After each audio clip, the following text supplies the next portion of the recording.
We like to bring you a wide swath of political candidates here on Top Line, and take a look at this candidate. He's a candidate for county treasurer in Ohio, Phil Davison, and he got fired up. The Stark County Treasurer's Office is a mess. It is in dire need of structure and guidance. And now is the time to seize this opportunity with an aggressive campaign and an even more aggressive campaigner. I have been a Republican in times good, and I have been a Republican in times bad. And speaking of bad, it didn't go well for him last week. He actually did not win his party's nomination, the Republican nomination, but he's got a YouTube moment, doesn't he, Zach? He does, and you don't want to laugh at somebody. It sounded a little bit like some ABC editorial meetings I've been in. Just kidding. We're joined today, here we are, by Krissah Thompson from the Washington Post. Is that what goes on inside the Washington Post? Most of the time, not. We don't like to admit it. Okay, but today we have the president give his first press conference since May. He was clearly in his element. He went on longer than expected, over an hour and 20 minutes or something.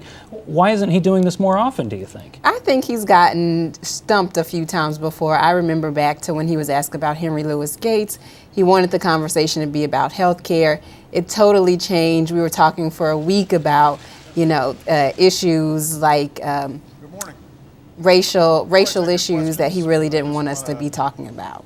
I want to ask you about the way that he weighed in on the pastor down in Florida. I know you've been covering this story. What do you make of how the president and his White House has handled this? They seem to have made it a decision internally that they needed to say something publicly, and we saw this play out over a couple of days. Yeah, you could see in the beginning that they were really hedging about whether they should give this pastor more attention than he was already getting, elevating the conversation, which eventually they did. The president has come out a couple of times and said he felt like he had an obligation to say something because troops were in harm's way, and Defense Secretary Bob Gates called him directly yesterday and told him that this was a grave issue and he really didn't want him to go forward. He was really pulling no punches today. He went hard on Guantanamo Bay, something we haven't heard them talk about recently. He wants to close it still. We heard him talk a lot about, just America's relationship with the Muslim world, which he said is part of America, essentially. Is this kind of inclusive message something that'll work for him, or is it going to just simply polarize people even more? Well, I think what we're hearing from Muslim Americans, and we saw in Afghanistan today, even the threat of this Quran burning had caused demonstrations and some violence in some places. So the government is really trying to insulate itself and the country from some of these voices that are being really provocative, like this pastor, like some of the folks who've come out against the Islamic Center near Ground Zero, to make sure that folks know, no, we believe in religious tolerance here. This is what our Constitution says, and that sort of thing. And briefly, Krissah, you mentioned the mosque that's proposed near Ground Zero in Manhattan.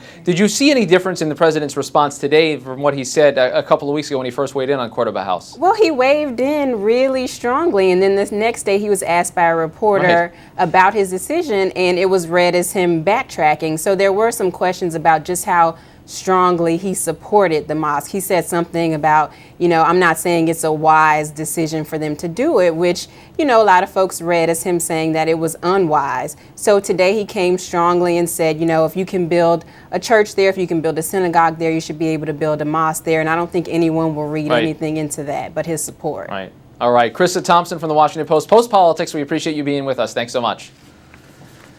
Don't forget to watch this week. Austin Goolsbee, that White House economic advisor, is going to the Council of Economic Advisors, will be among Christiane Amanpour's guests. Should be a great show. That does it for this edition of Top Line. We'll be back on Monday. For Zach Wolf, I am Rick Klein. Thanks for clicking.